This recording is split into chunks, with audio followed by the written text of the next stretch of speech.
What's going on, people? It's your boy Forde, aka Forde Have Mercy, and as by now you know, this is the preview to Newcastle United versus Birmingham City. Now, who would have thought after a week we would be in this position right now? Yes, we're still top of the table, but only by a point.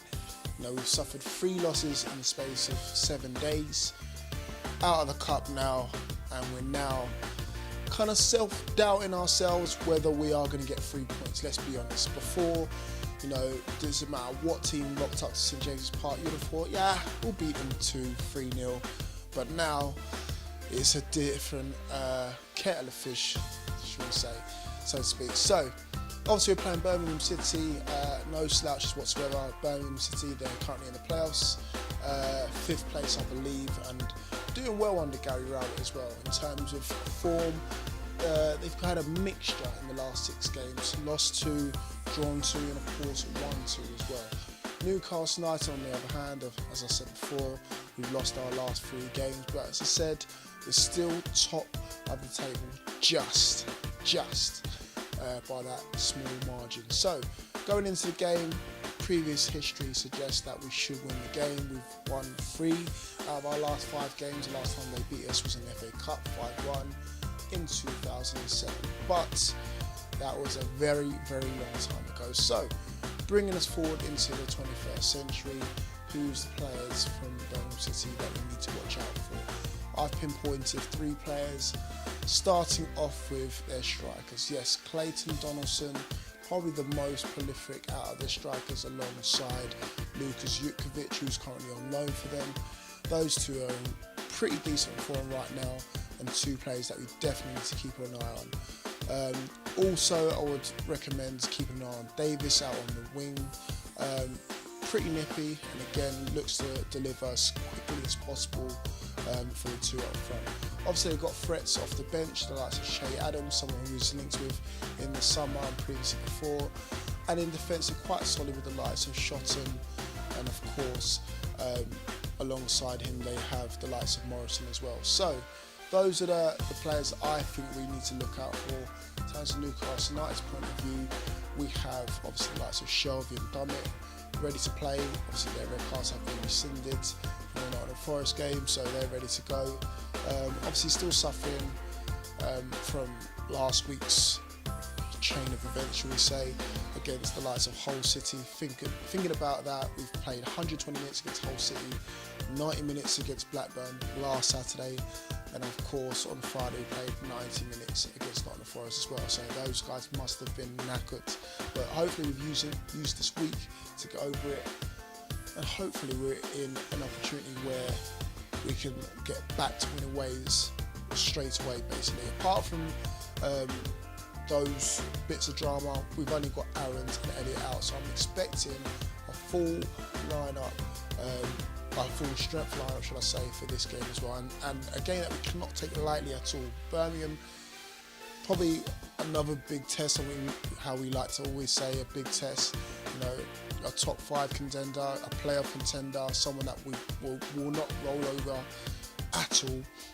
And obviously with the threats that they have available, I can only see it being a close game. So I'm still going to back Newcastle United. I still think we can get back to winning ways, but it's going to be a really close game, or one that we cannot take lightly.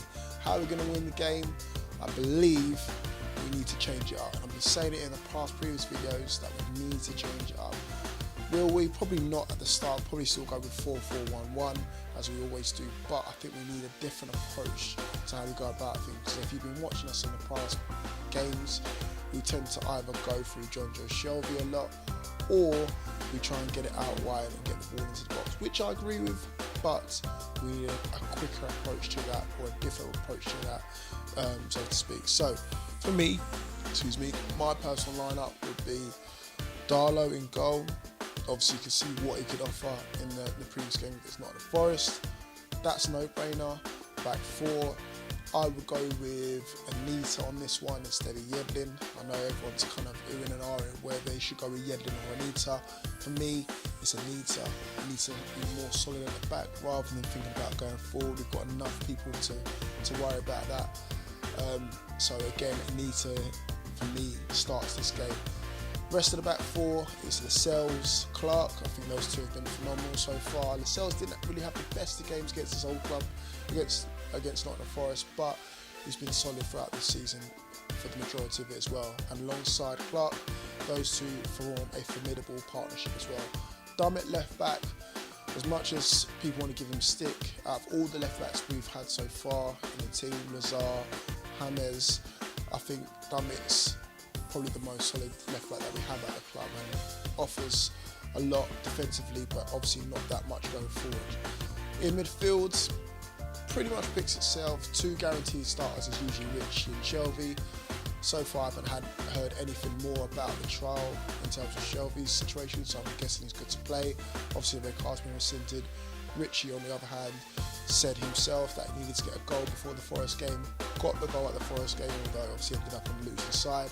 So I fully expect him to start and hopefully get a couple more goals this season.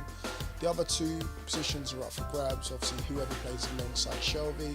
I think it might be Hayden in this one. Colback's more for away days, so maybe Hayden might start this one, who knows. And then on the left hand side, maybe, just maybe, I think we might go with Atsu. Gouffran's fine, but in the previous couple of games hasn't offered that much going forward. Atsu has, I think, even though people can suggest he is more of an impact player as well, but I wouldn't be shocked if Atsu started ahead of Gouffran. Up top, who do we go with? Gal, no brainer with that one, and then supporting Gal, probably Diame on this one. So Perez, but again, from what I saw in the last game, not for me, definitely not for me. So that is my lineup. I'm still going to go with a home win. I think it's been a close one. I'm going to go with 2-1.